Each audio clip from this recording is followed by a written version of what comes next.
Hi friends, welcome to மனதை தொடும் நேரம் சேனலுக்காக உங்களை அன்புடன் வரவேற்கிறேன். என் பெயர் கார்த்திக், வயது 25. சென்னையில் ஒரு தனியார் ஐடி நிறுவனத்தில் வேலை பார்த்து வருகிறேன். நான் மடிப்பாக்கம் பகுதியில் ஒரு வீட்டில் தனி அறையில் தங்கியிருக்கேன். எனக்கு பக்கத்து வீட்டில் வசிப்பவர்கள்தான் ராமன் மாமா மற்றும் மாலதி ஆண்டி. மாமாவுக்கு வயது 45, ஆண்டிக்கு வயது 36. மாலதி ஆண்டி பார்க்க அப்படியே குடும்ப குத்துவிளக்கு போல் லட்சணமாக இருப்பாள். அவர்களுக்கு 8 வயதில் ஒரு பெண் குழந்தை இருக்கிறது. ராமன் மாமா ஒரு பெரிய கம்பெனியில் மேலாளராக இருப்பதால் அடிக்கடி பிசினஸ் விஷயமாக வெளியூர் சென்று விடுவார். எதிர் வீடு என்பதால் தினமும் காலையில் பார்க்கும்போது ஒரு புன்னகையோடு ஹாய் பாய் சொல்லிக்கொள்வோம். ஒரு நாள் மாமா வீட்டில் இல்லாத போது அவர்களின் வீட்டு மோட்டார் ரிப்பேர் ஆகிவிட்டது. மாலதி ஆண்டி கவலையோடு நின்று கொண்டிருந்த போது நான் மெக்கானிக்கை கூட்டி வந்து அதை சரி செய்து கொடுத்தேன். ரொம்ப தேங்க்ஸ் பா கார்த்திக், நீ மட்டும் என்னைக்கு உதவி பண்ணலைன்னா என்ன பண்ணியிருப்பேன்னு தெரியலை என்று அன்போடு கூறினார். நானும் அதெல்லாம் ஒன்றும் இல்லை ஆண்டி, பக்கத்து வீடு தானே, எப்போ வேணுமானாலும் கூப்பிடுங்க என்றேன். அதற்கு அவர் சிரித்து கொண்டே, என்னை ஆண்டின்னு கூப்பிடாதடா, பார்க்க அவ்வளோ வயசான மாதிரியா நான் இருக்கேன், அண்ணின்னு கூப்பிடு என்றார்.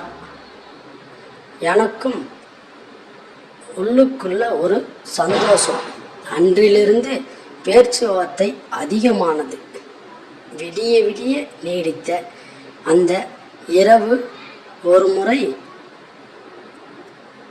ராமன் மாமா ஒரு வார பயணமாக டெல்லி சென்றிருந்தார். அன்றைய தினம் சென்னையில் விடிய விடிய வெளுத்து வாங்கிய கனமழை. நள்ளிரவு 12 மணி இருக்கும். திடீரென ஏரியாவில் பவர் கட் ஆகிவிட்டது. ஆண்டிக்கு இருட்டு என்றாலே பயம். பயத்தில் எனக்கு வாட்ஸ்அப்பில் மெசேஜ் செய்தாள். கார்த்திக், பயமா இருக்குடா, கொஞ்சம் வரியா என்று. நானும் உடனே கொடியை பிடித்து கொண்டு அவளது வீட்டிற்கு சென்றேன். குழந்தை நன்றாக தூங்கிக் கொண்டிருந்தது. ஹாலில் ஒரு மெழுகுவர்த்தி வெளிச்சத்தில் மாலதி அண்ணி அமர்ந்திருந்தாள். அந்த வெளிச்சத்தில் அவள் இன்னும் அழகாக தெரிந்தாள். நானும் அவளும் சோபாவில் அமர்ந்து பேசத் தொடங்கினோம். பேச்சு லவ் மேரேஜ் என்று திசை மாறியது. நீ யாரையாவது லவ் பண்ணுறியா கார்த்திக் என்று கேட்டாள். இல்லை அண்ணி, உங்களை மாதிரி ஒருத்தவங்க கிடைச்ச உடனே கல்யாணம் பண்ணிப்பேன் என்று வம்பு இழுத்தேன். டே ராஸ்கல், அண்ணின்னு சொல்லிக்கிட்டு என்னையே சைட் அடிக்கிறியா நீ என்று செல்லமாக முறைத்தாள். மழை சத்தம் அதிகமாக இருவருக்குள்ளும் இருந்த கட்டுப்பாடு தளர தொடங்கியது. ஒரு கனவு நேர உணர்ச்சி வேகத்தில் விடிய விடிய பெய்த அந்த மழை இரவில் நாங்கள் இருவரும் எங்களை மறந்து தவறான பாதையில் அடிக்கடி எடுத்து வைத்தோம். அது ஒரு தற்காலிகமான இன்பமாக இருந்தாலும் பின்னால் வரப்போகும் புயலை நாங்கள் கணிக்கவில்லை.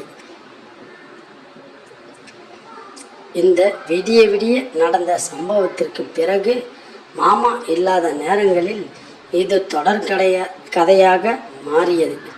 மாலதி அடிக்கடி என்னுடன் ஃபோனில் பேசுவதும் மெசேஜ் செய்வதும் வழக்கமாக இருந்தது. ஆனால் இந்த மாற்றம் ராமன் மாமாவுக்கு சந்தேகத்தை ஏற்படுத்தியது. அவரிடம் அவர் யாரிடமும் காட்டிக்கொள்ளாமல் அவளது ஃபோன் கால்களை கண்காணிக்க தொடங்கினார். ஒரு நாள் மாமா வெளியூர் செல்வதாக கூறிவிட்டு சென்றார். வழக்கம்போல் நான் அவளது வீட்டிற்கு சென்றிருந்தேன். கதவு உள்பக்கமாக பூட்டியிடப்பட்டிருந்தது. திடீரென நள்ளிரவில் ராமன் மாமா மாற்று சாவியை பயன்படுத்தி கதவை திறந்து உள்ளே வந்துவிட்டார். நாங்கள் இருவரும் கையும் களவுமாக மாட்டிக்கொண்டோம். அதிர்ச்சியடைந்த மாமா கோபத்தின் உச்சத்திற்கே சென்றார். உடனடியாக போலீஸுக்கு போன் செய்து எங்களை ஒப்படைத்தார். குடும்ப மானம், மரியாதை அனைத்தும் அந்த ஒரு இரவோடு காற்றில் பறந்தது என்று நானும் மாலதியும் செய்த தவறுக்காக சட்டத்தின் முன்னும் சமூகத்தின் முன்னும் குற்றவாளிகளாக நிற்கிறோம். ராமன் மாமா மாலதியை விவாகரத்து செய்துவிட்டு குழந்தையை தன்னுடன் அழைத்து சென்று விட்டார்.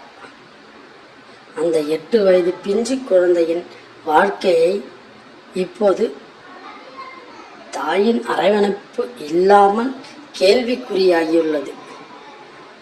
ஒரு கண நேர ஆசை பல ஆண்டுகள் கஷ்டப்பட்டு கட்டி எழுப்பிய குடும்ப நம்பிக்கையையும் மானத்தையும் ஒட்டுமொத்தமாக சிதைத்துவிடும். திருமண பந்தத்தில் உண்மையையும் ஒழுக்கமும் மிக முக்கியம். தற்காலிக இன்பம் நிரந்தர துயரம். தவறான உறவுகள் ஆரம்பத்தில் இனிமையாகத்தான் தோன்றினாலும் அதன் விளைவு சமூக அவமானம் மற்றும் வாழ்நாள் முழுவதுமான வருத்தத்தையே தரும். குழந்தைகளின் எதிர்காலம். பெற்றோர்களின் தவறான முடிவுகள் எவ்வித தப்பும் செய்யாத குழந்தைகளின் மனநிலையை கடுமையாக பாதிக்கும். ஒழுக்கமே உயர்வு. உணர்ச்சிகளை விட ஒழுக்கத்திற்கும் பொறுப்புக்கும் முக்கியத்துவம் கொடுப்பதே ஒரு நல்ல மனிதனுக்கும் நிம்மதியான வாழ்க்கைக்கும் அடையாளம். நண்பர்களே, இந்த கதை உங்களுக்கு பிடித்திருந்தால் மறக்காமல் நம்ம சேனலுக்கு சப்ஸ்கிரைப் பண்ணி சப்போர்ட் பண்ணுங்க. உங்களது கருத்துக்களை கமெண்டில் சொல்லுங்கள். நன்றி, வணக்கம். மேலும் இது போன்ற சுவாரஸ்யமான கதைகளை அடுத்த வீடியோவில் சந்திக்கலாம். அதுவரை உங்கள் மனதை தொடும் நேரம் சேனலுக்கு நன்றி, வணக்கம்.